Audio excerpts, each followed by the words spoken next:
सज्जनों और देवियों, 4:12 हुए हैं।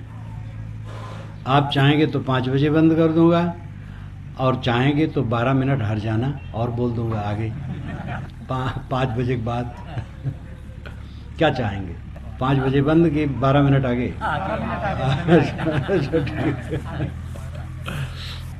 हद चले सो मानवा, बेहद चले सो साध। हद बेहद दो तुझे ताकर मता आगाध। कबीर साहब की एक साखी है।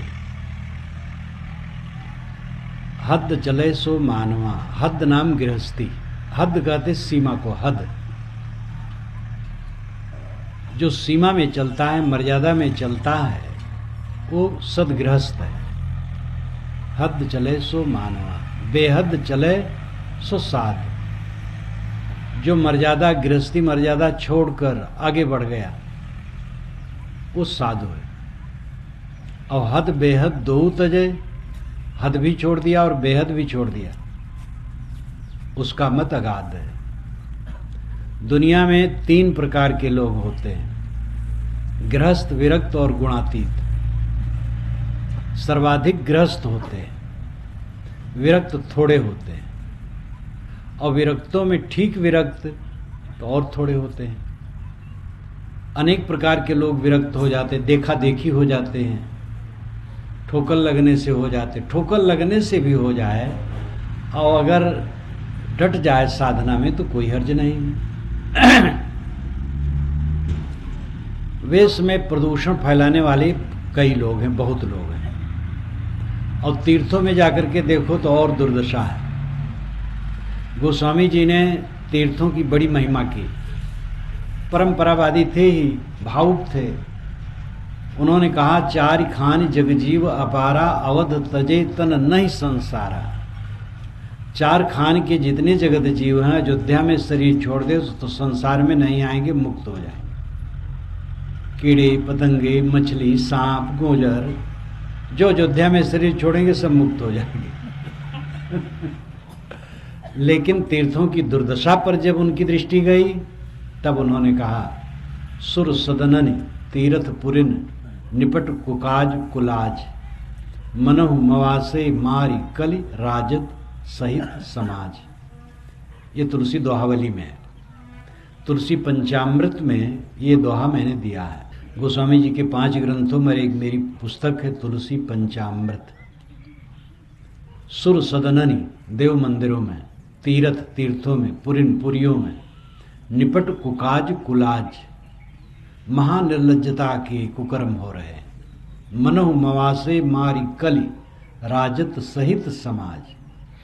मानो कलिकाल अपनी पूरी सेना के साथ आकर के किला रोप करके तीर्थों और मंदिरों में बैठा है। जब इधर ध्यान गया तब उन्होंने कबीरी भाषा कहा। ये कबीरी भाषा है। जगदीश गुप्त इलाहाबाद के अब नहीं रहे, अच्छे रामायणी थे और हिंदी विभागाध्यक्ष थे प्रयाग विश्वविद्यालय में। कई बार अपने यहाँ कार्यक्रम में आए। कबीर पर बहुत अनन्य भावना से बोलते थे। उनकी एक पुस्तक है संबूक, जिसमें उन्होंने कबीरी भाषा कहा। कबीरी भाषा एक कबीरी भाषा है। उन्होंने माना कबीर का अर्थ है निर्णय। जो निर्णय वचन है सब कबीरी भाषा है। तो जब मैं उनकी पुस्तक पढ़ा तो फ़ोन किया, बहुत खुश हुए। मैंने कहा पत्र लिखने का मन था, लेकिन सीधे फ़ोन किया, कहे महाराज पत्र का महत्व और है। तब मैंने पत्र भी दिया उसकी प्रशंसा में। कबीरी भाषा आप शास्त्रों में कहीं भी पा सकते हैं, निर्णय वचन। अब ये पूरी कबीरी भाषा है, ये दोहा गोस्वामी जी का। सुर सदनन तीर्थ पुरिन, निपट कुकाज कुलाज, मनो मवासे मारी कलि राजत सहित समाज। तो साधु वेश में घुस करके बदनाम करने वाले बहुत हैं। आजकल जो बहुचर्चित बात है, आप लोग सुनता हूँ, टीवी में बात आती देखते हैं, अखबारों में, पत्र पत्रिकाओं में, जैन सरस्वती जो एक जगत गुरु कहलाते, 50 अरब की संपत्ति उनकी संस्था में। और इतनी संपत्ति बढ़ेगी तो रोग तो बढ़ेगा ही। लेकिन जो जो सब प्रपंच हुआ महादुखद है। साधु की संपत्ति है त्याग वैराग्य। शरीर के लिए, रक्षा के लिए कुछ चीज चाहिए। समाज कल्याण का काम होता है तो मोटा मोटी कुछ रुपया पैसा रहना, चीज होना कोई बुरा नहीं, लेकिन बेतहाशा संपत्ति बढ़ना और पद और धन के लिए अन्याय शुरू करना, ये तो सदगृहस्थ भी नहीं करता। कितने लोग कारखाना चलाते हैं, करोड़ों की संपत्ति हो जाती है, लेकिन ये सब काम नहीं करते हैं, मर्यादा से रहते हैं। अब साधु गैर मर्यादा हो तो समाज कहाँ जाएगा? वृक्ष के नीचे आप जाते हैं शीतलता के लिए, और वृक्ष आग बरसाता हो तब कहाँ जाएंगे? साधु वृक्ष सत ज्ञान फल, शीतल शब्द विचार, जगमा होते साधु नहीं जर मरता संसार। एक कबीर साहब की साखी है। कबीर साहब उसको साखी कहते हैं, शुद्ध शब्द साक्षी है, और बाकी लोग दोहा कहते हैं। दोहा में 13 और 11 पर विश्राम होता है। 13 मात्रा में अर्धाली और उसके आगे की अर्धाली 11 मात्रा में, और इसी को उलट देने पर 11-13 कर देने से सोरठा बन जाता है। तो जिसको दोहा छंद कहते हैं, कबीर साहब उसको साखी कहते हैं। उनकी साखी, साधु वृक्ष सत ज्ञान फल, शीतल शब्द विचार, जगमा होते साधु नहीं जर मरता संसार। साधु वृक्ष है, सत्य ज्ञान का उसमें फल लगा हुआ है, उनके विचारों की शीतल छाया है। ऐसे जगत में संत न होते तो जगत के लोग जल मरते। कोई भी आदमी संत के पास इसीलिए जाता है, और गृहस्थ लोग संत का ये नहीं देखते किस मत के हैं। संत हो, एक मुस्लिम फकीर हो, मस्त हो वैराग्य ज्ञान में, कौन उसके पास नहीं जाएगा? जो समझदार होगा जाएगा। ईसाई हो, यहूदी हो, और हिंदू समाज में जो कोई हो तो है ही है। संत सदैव पूजे गए। क्यों? हर आदमी राग द्वेष में जल रहा है, दुनिया के उपद्रव में जल रहा है, अनेक उद्वेग और हानि लाभ के चक्कर में जल रहा है। ये मन आदमी का जलता रहता है। मन को शीतलता कहाँ मिलेगी? आदमी सोचता है। अगर इन आदमियों में कोई ऐसा मिलता है कि जो शीतल मन का है, उद्वेग शून्य, प्रपंच शून्य, भोगों का त्यागी है, ज्ञान वैराग्य में रत है, तो ऐसा आदमी तो समाज के लिए अमृत होता है, कामद मणि होता है। और उन्हीं को हम संत कहते हैं। सत शब्द से संत शब्द बना है। संत जो सत में स्थित हो। तो संत वैसे संत थोड़े हैं, बिरले बिरले पाइए माया त्यागी संत, तुलसी कामी कुटिल कल केकी केक अनंत। गोस्वामी जी कहते दुनिया में मोर मोरिन के समान मीठा वचन बोल करके सांप खाने वाले, मोर मोरिन मीठा वचन कुहू कुहू बोलते हैं, सांप खा जाते हैं। ऐसे मीठा वचन बोल करके दुराचार में रत बहुत है, सच्चे संत कम है। ये अभाव सब समय खटका है, तो संत कम होते हैं, और उसमें वेश अपेक्षा ज्यादा होता है, फिर भी गृहस्थ बहुत होते हैं। हद चले सो मानवा, बेहद चले सो साध। जो हद चले, गृहस्थी मर्यादा चले, मर्यादा से चले, वो मनुष्य है। गृहस्थी की मर्यादा क्या है और विरक्ति क्या है और दोनों से ऊपर क्या है, ये 3 बिंदु हैं। तीनों पर थोड़ी थोड़ी चर्चा। गृहस्थ आदमी कैसे बनता है? गृहस्थ शब्द का अर्थ है गृह में स्थित। गृह और अस्थ, गृहस्थ, ये शब्द वेदों में है, और वेद के निरुक्तकार यास्क मुनि हुए हैं। यास्क मुनि ने अपने निरुक्त में 22 निरुक्तकारों का नाम लिया है, लेकिन उन 22 निरुक्तकारों का कुछ नहीं मिलता है, केवल उनके निरुक्त में उद्धृत है, वो लुप्त हो चुके हैं। आज पूरी धरती तल पर वेदों पर सोचने समझने के लिए केवल यास्क मुनि का निरुक्त यास्क मुनि ने गृहस्थ का अर्थ किया है ग्रह घर अस्त स्थित, घर में जो स्थित हो, ग्रह जो पकड़ ले, और जितना लाला के घर में धरो कम लगे, हरदम लगे कि अभी बाकी है। ग्रह वह है कि जो पकड़ता रहे तुम्हें छोड़े ना, और लगे अभी बाकी है, अभी बाकी है, अभी बाकी है, और उसे मर जाना होता और पूरा नहीं पड़ता। ये वास्तव में उन्होंने विनोदी ढंग से व्यंग रूप में इसका अर्थ किया है। ग्रह जो पकड़ ले। घर गृहस्थी लोग अवध क्षेत्र में कहते हैं महाराज क्या करूं, 4 हाथ जोड़ता हूं 8 हाथ टूटता है, 4 गुना व्यवस्थित करता हूं 8 गुना बिगड़ जाता है, क्योंकि इच्छाएं हमारे आगे आगे बढ़ जाती हैं। इच्छाएं संतुष्ट हो तो ठीक हो, लेकिन गृहस्थी का ये अर्थ नहीं है, ये व्यंगात्मक अर्थ है। गृहस्थ का अर्थ है जो गृह में रहता हो, घर में रहता हो। घर में साधु भी रहते हैं, लेकिन साधु के घर का नाम मठ, आश्रम, कुटी इत्यादि है। खास बात है जो विवाह करके रहता हो गृहस्थ है। विवाह आदमी क्यों करता है? क्योंकि वो अपने आप को संभालने की हिम्मत नहीं रखता है। कोई लड़का या लड़की अपने को संभाल ले जाए जीवन भर अपने आचरण में, और विवाह न करे, साधना से रहना चाहे, तो आप उसका सहयोग करें, पैर पकड़ के पीछे न खींचें। बाकी लोग विवाह करें। विवाह का अर्थ होता है विशिष्ट ढंग से निभाना। विवाह विशिष्टम वहनम, विवाह विशिष्टम वहनम। विवाह का अर्थ है विशिष्ट ढंग से वहन करना। वहन का अर्थ है ढोना, ले चलना, पार लगाना, निभाना। पूरा जीवन ठीक ढंग से निभाना विवाह का अर्थ है। लड़की और लड़का का विवाह होता है। बाल विवाह पहले होता था, वैदिक युग में बाल विवाह नहीं होता था। चारों वेदों में बाल विवाह कहीं नहीं, जवान हो जाते थे तब होता था, और लड़का लड़की खोजता था। सन 53 के नवंबर में मैं एकदम गुरु जी के चरणों में समर्पित हुआ, विरक्त मार्ग में आया, और 54 में गुरु जी के साथ यहाँ आया।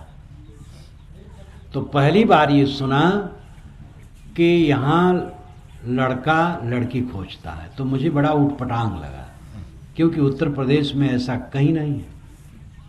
लेकिन धीरे धीरे जब समझा तो लगा यही सही है, और वेदों पर मनन चिंतन बढ़ा तो और समझा। वेदों में लड़का खोजने जाता है, वैदिक युग में लड़का लड़की वाला नहीं खोजता है, और इसीलिए दहेज प्रथा नहीं थी वैदिक युग में। दहेज दिया जाता था, स्वाभाविक है लड़की वाला कुछ देता है, लेकिन कहीं मांग नहीं है। चारों वेदों में कहीं दहेज की मांग नहीं है।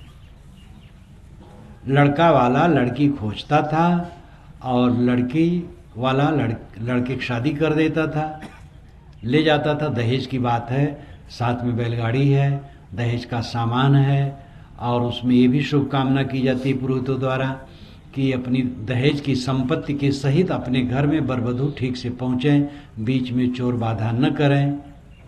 तो दहेज कुछ न कुछ लड़की वाला देता ही है, लेकिन दहेज मांगने की बात वेदों में कहीं नहीं है। स्वाभाविक है जब लड़का वाला खोजेगा तो दहेज की बात नहीं रहेगी। तो मुझे लगा कि वास्तव में वैदिक परंपरा का अगर निर्वहन कर रहा है तो छत्तीसगढ़ का कुछ समाज कर रहा है। ब्राह्मण कहलाने वाले बेचारे वो यहाँ भी नहीं कर पा रहे हैं। ब्राह्मण कहने वाले तो दयनीय दशा में।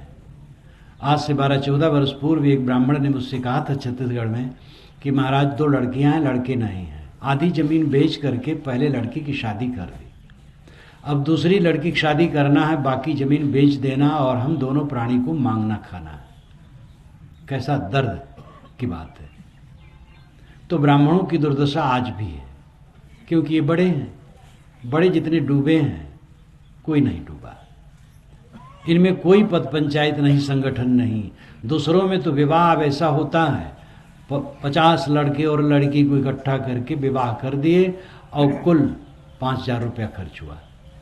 एक 100 रुपया एक लड़की लड़का विवाह में खर्च किए। ऐसा आदर्श विवाह करते हैं, ब्राह्मणों में नहीं। इनकी नाक कट जाएगी। तो छत्तीसगढ़ का ये समाज मानो वैदिक परिपाटी निभाता, चाहे जानता हो चाहे ना वेद को। लड़का वाला लड़की खोजता है। बाल विवाह नहीं होना चाहिए। और ये खुशी है कि छत्तीसगढ़ में मैं बाल विवाह नहीं जानता हूँ होता होगा तो कम है। और बाल विवाह नहीं होना चाहिए। विवाह में लड़की और लड़का दोनों के लिए संपत्ति है। लड़का समझे पत्नी मिल गई संपत्ति है, लड़की समझे पति मिल गया संपत्ति है। लड़की गहने कपड़े या तमाम चीज़ों की कामनाओं को लेकर के उससे पेश ना आए। कितनी लड़कियां हैं जो अविवेकी हैं, वे अपने पतियों को बहुत कटु कहती हैं गहने कपड़े और तमाम इच्छाओं को लेकर। गहने कपड़े ही श्रेष्ठ हैं तो गहने कपड़े से उसे शादी कर लेना चाहिए था, पुरुष से शादी नहीं करना चाहिए था। और पुरुष अगर किसी स्त्री से शादी करता है तो स्त्री धन है, उसको निभाना चाहिए। वो भी अपनी कामनाओं को पेश करके उसको परेशान करता है। कामना जहां बीच में आती है वहीं मधुरता नष्ट होती है। महाराज राम और भरत में बीच में कामना नहीं आई, इसीलिए रामायण भ्रातृत्व का महाकाव्य बना, भाईचारे का महाकाव्य बना। और दूसरा महाकाव्य महाभारत कौरव पांडव के बीच में कामना आई राज्य की और आपस में कट के मर गए। भ्रातघाती युद्ध का महाकाव्य और भाईचारे का महाकाव्य, ये दो महाकाव्य हमारे हैं। जहां कामना आएगी विकार पैदा होगा, जहां कामना आएगी मधुरता नष्ट होगी। पार्टनरशिप में काम चलता है, कामना बढ़ी कि पैसा हमें ज़्यादा हो जाए तो आपस में विवाद होगा और बिगड़ेगा।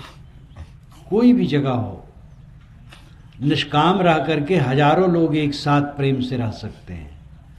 कामना अपनी अपनी कामना उछाल करके दो व्यक्तियों का संबंध मधुर नहीं रह सकता है। इसलिए विवाह लड़की लड़के का होता है, लड़की लड़के दोनों मधुरता का बर्ताव करें, पति पत्नी मधुर बर्ताव करें। पति पत्नी में मधुर बर्ताव होने से 3 पीढ़ियों का मंगल होता है। ध्यान दीजिए,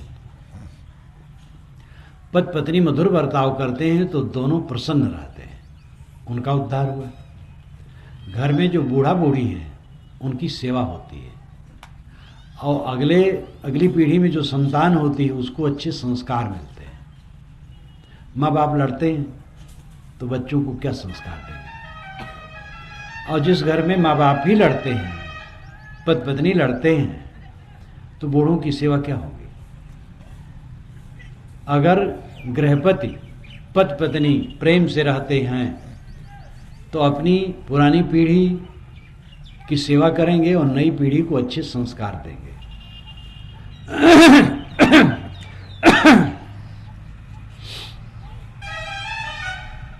पति पत्नी में मधुर संबंध होने से घर में भक्ति भाव की बढ़ोतरी हो सकती है। पत्नी भक्तिमती है, पुरुष नहीं, पुरुष भक्तिमान है, पत्नी नहीं, तो ऊंट बैल की जोत बिचारी। रघुनाथ दास जी महाराज अयोध्या में हुए हैं, बड़ी छावनी, वहाँ एक छोटी छावनी एक बड़ी छावनी। छोटी छावनी के महंत इस समय नृत्य गोपाल दास जी महाराज जो मेरे मित्र हैं, और बड़ी छावनी रघुनाथ दास जी महाराज की छावनी है। रघुनाथ दास जी महाराज की एक पुस्तक है विश्राम सागर, उसमें रामायण, कृष्णायन, इतिहासायन ये तीनों हैं। उसी की आधी पंक्ति यह है, ऊंट बैल की जोत बिचारी। पूरी पंक्ति है, वैष्णव पुरुष अवैष्णव नारी, ऊंट बैल की जोत बिचारी। पुरुष भक्त है और स्त्री अभक्त है, या स्त्री भक्त है, पुरुष भक्त है, तो ऊंट बैल को जुआठा में जोड़ दो, कैसे हल चलाओगे? इसलिए पति पत्नी में मधुरता की जरूरत है। बच्चों के साथ सुंदर बर्ताव। छोटे बच्चों से तो बड़ा प्यार रहता है, बड़े बच्चे होने लगते हैं तब उनके प्रति नफरत मन में आती है, क्योंकि वे मनमती हो गए हैं, ऐसा हम मानते हैं। मनमती हो भी जाते हैं, लेकिन मनमती कहा करके अपने बच्चों को और मनमती बना देते हैं। एक तो यह ध्यान देना चाहिए आपको कि छोटे बच्चों का भोलापन जवानी में कहाँ रहेगा। जवानी में और राग रंग चढ़ेंगे, भिन्न भिन्न संस्कार जगेंगे तो फर्क होगा। उसमें आपका काम है संभाल करके काम लें, बच्चे की निंदा न करें, एकांत में बैठा करके सीख दें। सीख जितना वो सह सके उतना दें।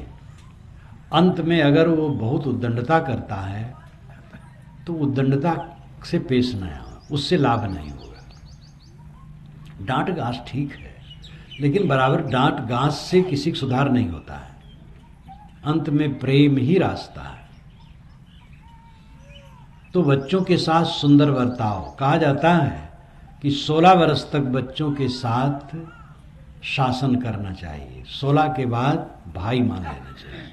शासन का अर्थ इतना है कि उन पर निगरानी रखना, डांट नहीं। गाली तो कभी निकलना नहीं चाहिए। कितने तो पढ़े लिखे लोग गृहस्थ हैं और बच्चों को गाली देते रहते हैं और अर्थ नहीं समझते हैं कि ये गाली किसको पड़ती है। गाली किसको पड़ेगी? बच्चों को गाली दोगे तो। एक पंडित जी एक पेड़ के नीचे सत्यनारायण कथा गा रहे थे और एक आदमी सुन रहा था, और माना था कि इसी पीपल के पेड़ के नीचे मैं सुनूंगा। तो पंडित जी कथा गा रहे थे, पास में खेत था, एक किसान हल चला रहा था। तो किसान बैलों को बारंबार कहे, तोर गोसैया मरे, ये कब खेत जोत जाएगा और कब घर चलूंगा, तोर गोसैया मरे। तो अवधी भाषा में वो कहे, तोर गोसैया मरे। तो पंडित जी बारंबार सुने। जो वो फेरा लेकर के इधर आया तो पंडित ने कहा, ये गाली किसको पड़ती है? तो कहा, जो ससुर समझे। तो कहे, हमें भी गाली इसने दी। अब पंडित जी समझ रहे थे, अब वो तो बिना समझे कह रहा था, तोर गोसैया मरे। तो कहा, जो ससुर समझे। तो पंडित ने सोचा कि अनाड़ी आदमी बोलना भी ठीक नहीं। तो लड़कों को आप गाली देंगे, वो गाली किसको पड़ेगी? गाली देना भयंकर असभ्यता है। किसी को भी गाली न दो, दुष्ट को भी गाली न दो। सारी ससुरी, सारी ससुरी, कितने लोग कहते रहते हैं। कितने लोगों के तो आदत में हो जाती है सारी ससुरी। वहाँ इलाहाबाद के एक रईस, मुस्लिम रईस, अंग्रेज गवर्नमेंट का ज़माना था, तो उनकी आदत रहे, बड़े सज्जन रहे, लेकिन हर बात में ससुर ससुर कहा करें। तो एक अंग्रेज उनसे मिलने गया था कुछ काम से, बात करते करते ससुर ससुर मुँह से निकलता रहा। तो उसने कोर्ट में नालिश कर दिया कि उन्होंने मुझे गाली दी। तो बुलाए गए तो बड़े परेशान रहे। तो जज ने कहा, आपने गाली दी? कहे, हुजूर किसी ससुर को गाली नहीं दी। किसी ससुर को गाली नहीं दी। अब उनकी आदत, तो गाली वो समझते ही नहीं थे। कितने गृहस्थ हैं और जो गोटियां हैं, उनके तो क्या पूछना है, थानेदार जैसा गाली देते रहते हैं। गोटियां लोग पुराने गोटियां देते थे, पता नहीं नई गोटियां कम कर दिए हो तो कर दिए हो। नौकर को भी गाली मत दो। गाली देने का मतलब है अपनी असभ्यता, अपना अनाड़ीपन। मीठा बोलो, प्रिय बोलो, सत्य बोलो, हितकर बोलो। अपनी कमाई का कुछ कुछ सेवा पर सेवा में लगाओ। दूसरे का हक कभी न मारो, ईमानदारी से कमाओ। जो अपनी ईमानदारी से कमाई का हक है, वो हक है, वही हक है, या किसी ने प्रेम पूर्वक दिया है, उपयोग कर सकते हो। अंडा मांस मछली से बिल्कुल दूर रहो। अंडा मांस मछली, दुनिया भर के प्राकृतिक चिकित्सक एक स्वर से इसका विरोध करते कि नहीं खाना चाहिए, दुनिया भर के। अब आजकल तो हर देश में इसका आंदोलन चल रहा, शाकाहार का। हमारे भारत देश में मुर्गा अंडा खूब बढ़ रहा है। मांसाहार स्वास्थ्य के लिए हितकर है, रोगमय है, घृणित है। अंडा में तेजाब होता है, अंडा कभी नहीं खाना चाहिए। नशा की चीज़ों का कोई सेवन न करो, पान भी नहीं खाना चाहिए। ये अच्छा है कि छत्तीसगढ़ में पान का रस्म बहुत कम है। राजस्थान में भी देखा पान खाने वाले बहुत कम हैं।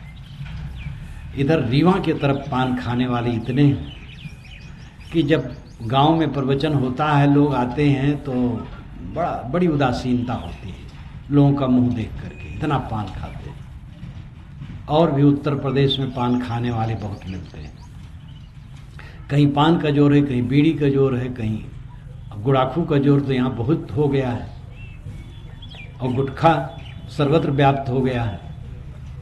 ये सब अहितकर है।